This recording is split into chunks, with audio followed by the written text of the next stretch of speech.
ஒரு மனுஷன் கண்ணீர் விட்டு கதறி அழுதுகிட்டு இருக்கான். என் நெஞ்சுக்குள்ளார எப்படி கதறிட்டு இருக்க தெரியுமா?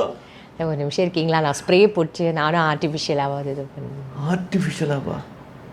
ஓ, அப்போ எங்கள் தலைவன் அழுவுறதெல்லாம் ஆர்டிஃபிஷியலா? இப்படி தான் தப்பு இல்லை. ஒருத்தர் நெஞ்சில் பாரத்தை ஏற்றி கண் கலங்கி அழுதுகிட்டு இருக்கிறப்ப நீங்கள் இன்னைக்கு என்ன வேணாலும் பேசலாம். I know, because it's a last interview. You have all the rights. பார்த்தீங்களா, லாஸ்ட் இல்லை, நான் லாஸ்ட்டுக்கே அழுவலை. புரியுதுங்களா? நல்லா தெரிஞ்சுக்கிங்க. இல்லை, எனக்கு புரியல. லாஸ்ட் இன்டர்வியூங்கிறதுக்காக அழுவலை. இப்போ என்ன, நேத்தி அவர் நல்ல கண் ஐயா அவர்கள் இறந்துட்டாரு. அதுக்கு இவர் நேத்தி போயிட்டு அழாமல் வந்தாரே, அதுக்கு இப்போ நீங்கள் அழறீங்களா? அல்லாமல் வந்தாரா? சரி சரி சரி, எங்க தலைவர் என்ன மாதிரி நினைச்சு அழுதுட்டு இருக்காருங்க. அழாம வந்தாருங்க. புரியல. அழுவுன்னா கத்தி கதறி அழுவணுமா?